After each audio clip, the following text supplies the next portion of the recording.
Hello and welcome back. Today is October 12th, 2024. We are beginning chapter 11 of Sabriel by Garth Nix.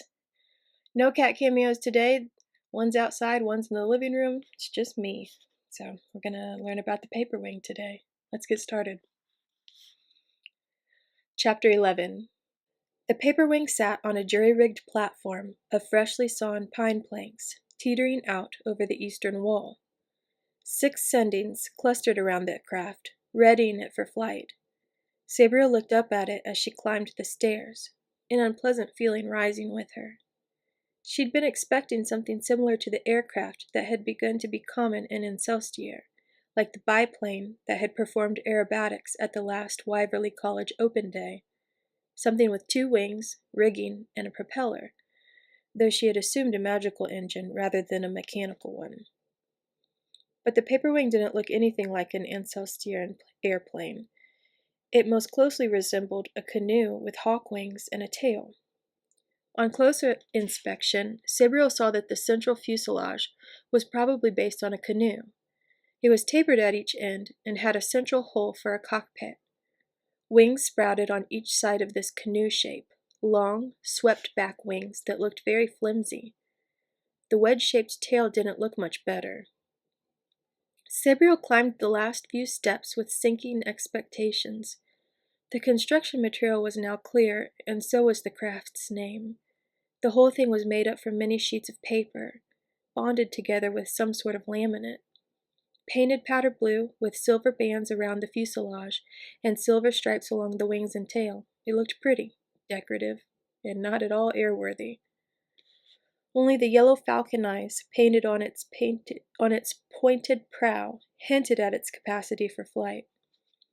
Sabriel looked at the paper wing again, and then out at the waterfall beyond.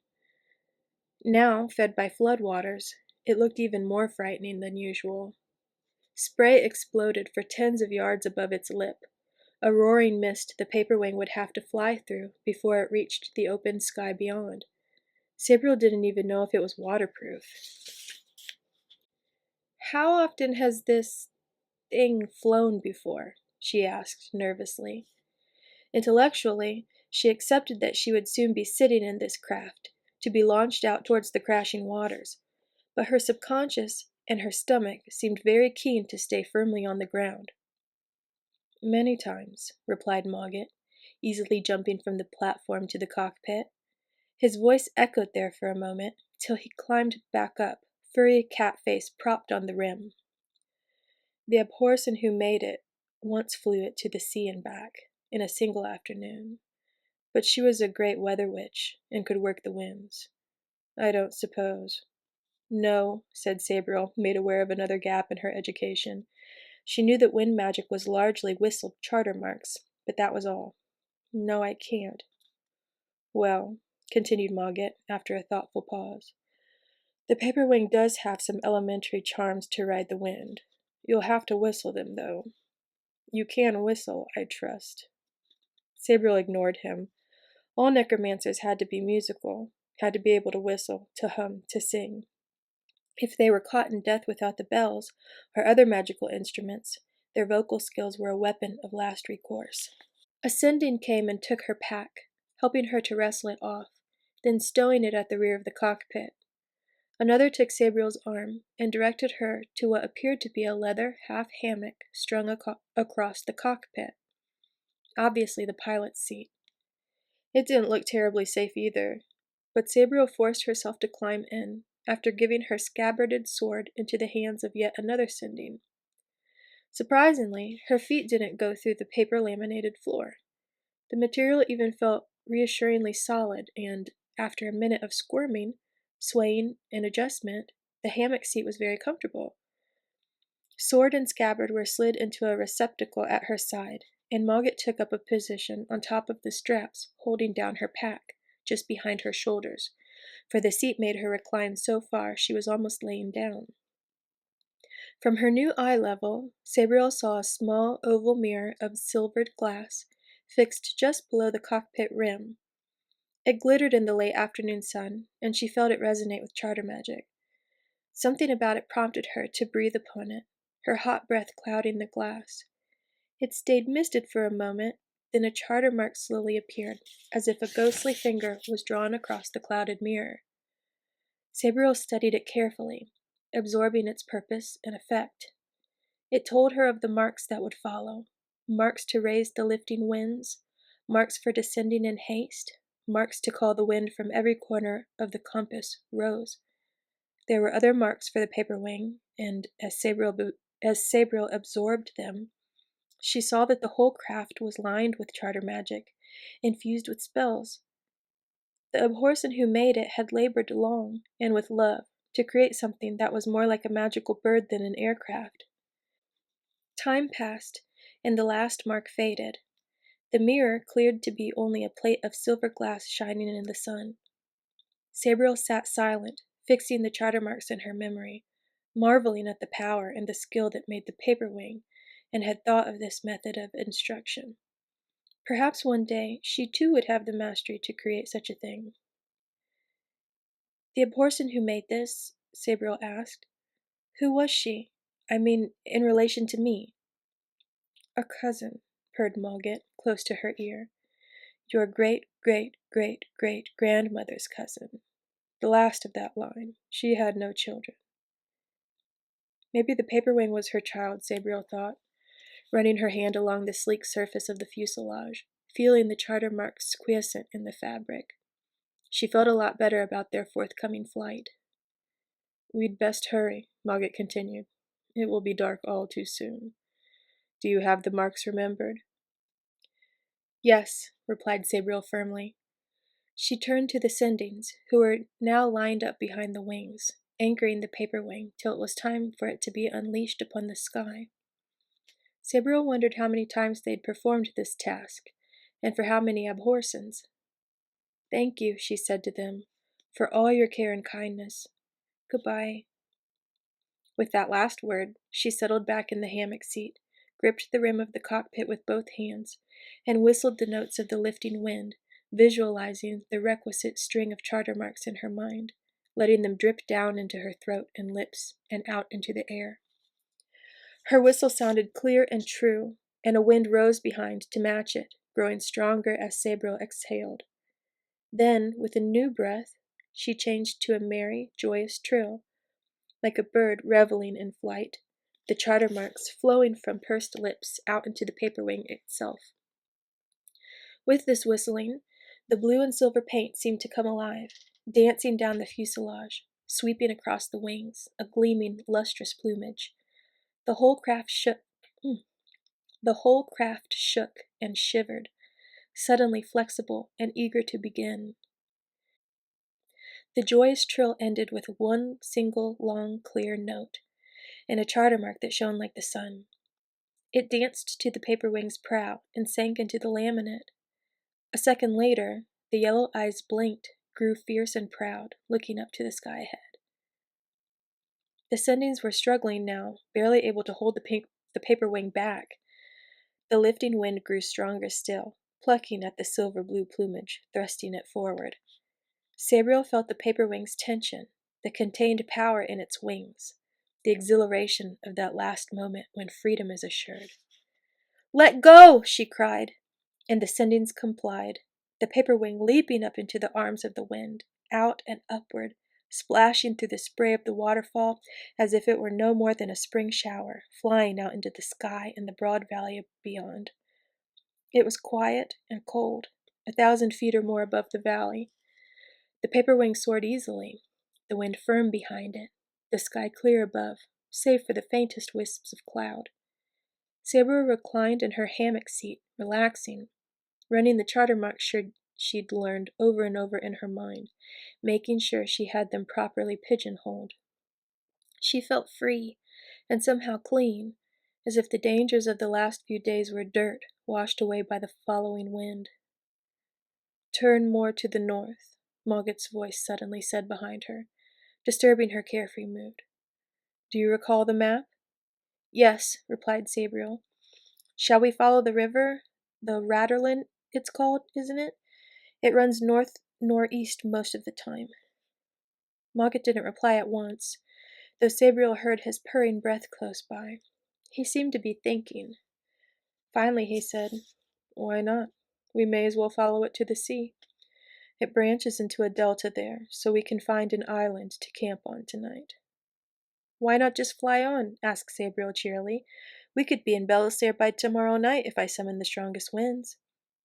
"The paper wing doesn't like to fly at night," Mogget said shortly. "Not to mention that you would almost certainly lose control of the stronger winds. It is much more difficult than it seems at first. And the paper wing is much too conspicuous anyways. Have you no common sense, Abhorsen?" "Call me Sabriel," Sabriel replied equally shortly. "My father is Abhorsen." "As you wish, mistress," said Mogget. The mistress sounded extremely sarcastic. The next hour passed in belligerent silence, but Sabriel, for her part, soon lost her anger in the novelty of flight. She loved the scale of it all, to see the tiny patchwork fields and forests below, the dark strip of the river, the occasional tiny building. Everything was so small and seemed so perfect, seen from afar. Then the sun began to sink, and though the red wash of its fading light made the aerial perspective even prettier, Sabriel felt the paper wing's desire to descend, felt the yellow eyes focusing on green earth rather than blue sky. As the shadows lengthened, Sabriel felt that same desire and began to look as well. The river was already breaking up into the myriad streams and rivulets that would form the swampy Raderland Delta, and far off, Sabriel could see the dark bulk of the sea. There were many islands in the delta, some as large as football fields, covered with trees and shrubs, others no bigger than 2 arm spans of mud. Sabriel picked out one of the medium-sized ones, a flattish diamond with low yellow grass, a few leagues ahead, and whistled down the wind. It faded gradually with her whistle, and the paper wing began to descend, occasionally nudged this way or that by Sabriel's control of the wind, or its own tilt of a wing. Its yellow eyes, and Sabriel's deep brown eyes, were fixed on the ground below. Only Mogget, being Mogget, looked behind them and above. Even so, he didn't see their pursuers until they came wheeling out of the sun, so his yowling cry gave only a few seconds' warning, just long enough for Sabriel to turn and see the hundreds of fast-moving shapes diving down upon them. Instinctively, she conjured charter marks in her mind, mouth pursed, whistling the wind back up, turning them to the north. "Gore crows," hissed Mogget, as the flapping shapes checked their dive and wheeled to pursue their suddenly enlivened prey. "Yes," shouted Sabriel, though she wasn't sure why she answered. Her attention was all on the gore crows, trying to gauge whether they'd intercept or not. She could already feel the wind testing the edges of her control, as Mogget had prophesied, and to whip it up further might have unpleasant results. But she could also feel the presence of the gore crows, feel the admixture of death and free magic that gave life to their rotten skeletal forms. Gore crows didn't last very long in sun and wind. These must have been made the previous night. A necromancer had trapped quite ordinary crows, killing them with ritual and ceremony, before infusing their bodies with the broken, fragmented spirit of a single dead man or woman. Now they were truly carrion birds, birds guided by a single, if stupid, intelligence. They flew by force of free magic, and killed by force of numbers. Despite her quickness in clawing the wind, the flock was still closing rapidly. They dived from high above and kept their speed, the wind stripping feathers and putrid flesh from their spell-woven bones. For a moment, Sabriel considered turning the paper wing back into the very center of this great murder of crows, like an avenging angel armed with sword and bells. But there were simply too many gore crows to fight, particularly from an aircraft speeding along several hundred feet above the ground. One over-eager sword thrust would mean a fatal fall if the gore crows didn't kill her on the way down. "I'll have to summon a greater wind," she yelled at Mogget, who was now sitting right up on her pack, fur bristling, yowling challenges at the crows. They were very close now, flying in an eerily exact formation, 2 long lines, like arms outstretched to snatch the fleeing paper wing from the sky. Very little of their once black plumage had survived their rushing dive, white bones shining through in the last light of the sun. But their beaks were still glossily black and gleaming sharp, and Sabriel could now see the red glints of the fragmented dead spirit in the empty sockets of their eyes. Mogget didn't reply. Possibly he hadn't even heard her above his yowling, and the Gorcrows' calling as they closed the last few yards to attack, a strange hollow sound, as dead as their flesh. For a second of panic, Sabriel felt her dry lips unable to purse. Then she wet them, and the whistle came, slow and erratic. The charter marks felt clumsy and difficult in her head, as if she were trying to push a heavy weight on badly made rollers. Then, with a last effort, they came easily, flowing into her whistled notes. Unlike her earlier gradual summonings, this wind came with the speed of a slamming door, howling up behind them with frightening violence, picking up the paper wing and shunting it forward like a giant wave lifting up a slender boat. Suddenly, they were going so fast that Sabriel could barely make out the ground below, and the individual islands of the delta merged into one continuous blur of motion. Eyes closed to protective slits, she craned her head around, the wind striking her face like a vicious slap. The pursuing Gorcrows were all over the sky now, formation lost, like small black stains against the red and purple sunset. They were flapping uselessly, trying to come back together, but the paper wing was already a league or more away. There was no chance they could catch up. Sabriel let out a sigh of relief, but it was a sigh tempered with new anxieties. The wind was carrying them at a fearful pace, and it was starting to veer northwards, which it wasn't supposed to do. Sabriel could see the first stars twinkling now, and they were definitely turning towards the buckle.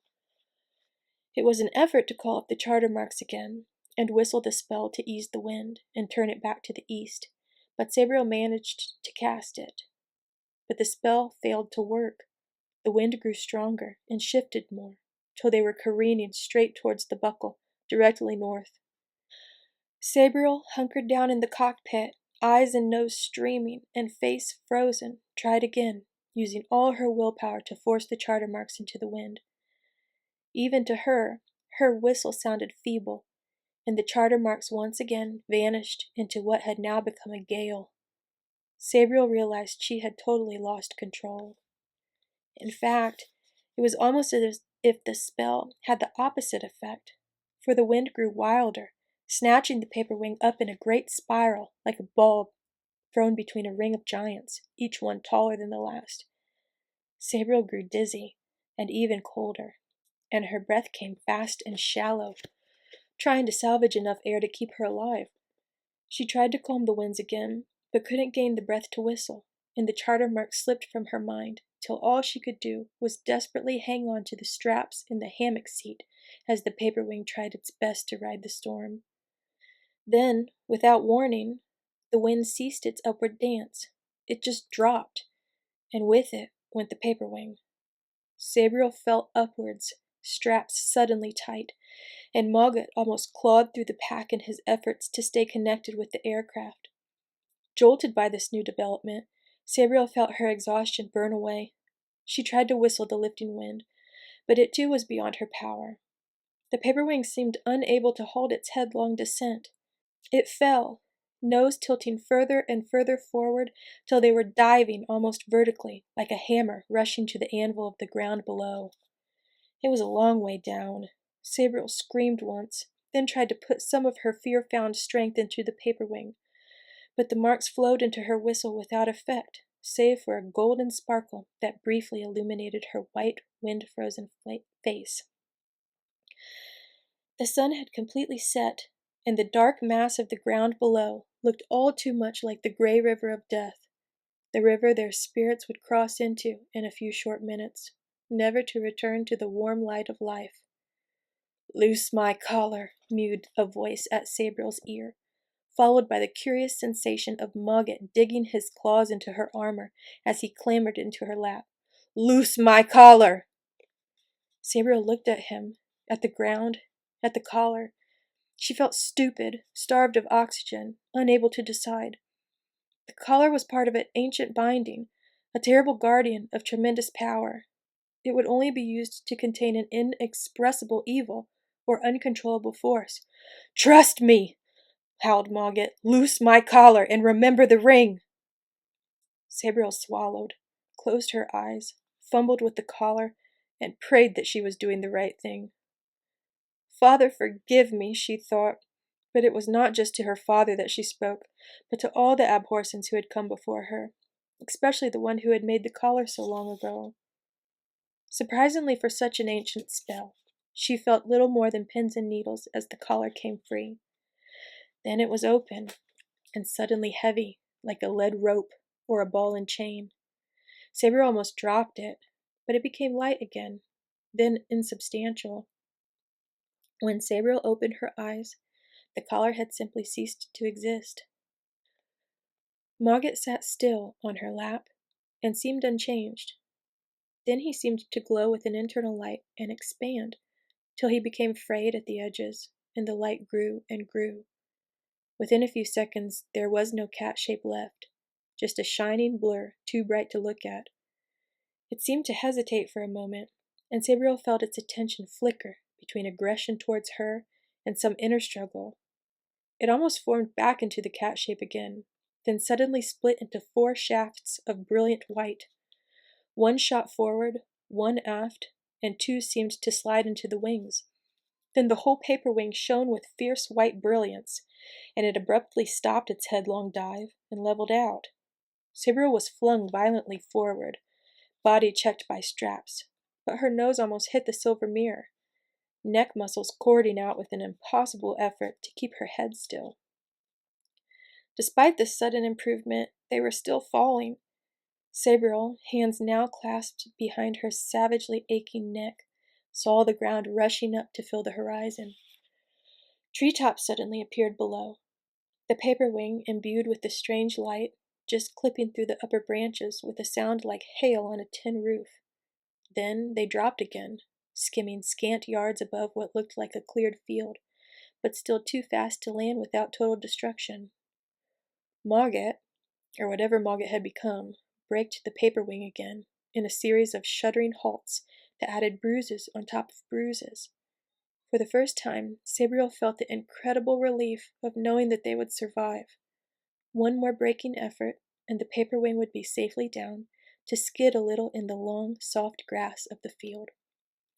Mogget braked, and Sabriel cheered as the paper wing gently lay its belly on the grass, and slid to whatever should have been a perfect landing. But the cheer suddenly became a shriek of alarm as the grass parted to reveal the lip of an enormous dark hole directly in their path. Too low to rise, and now too slow to glide over a hole at least 50 yards across, the paper wing reached the edge, flipped over, and spiraled towards the bottom of the hole, hundreds of feet below. That was the end of chapter 11. Whew. I hope they're okay. We'll find out tomorrow. I hope you enjoyed this reading. If you did, please like, comment, and subscribe. I would love to know if you've read Sabriel and what you've thought of this reading. So I'm going to go and enjoy the rest of my weekend. And until next time, I hope you have a great weekend too. And may your magic manifest. Bye.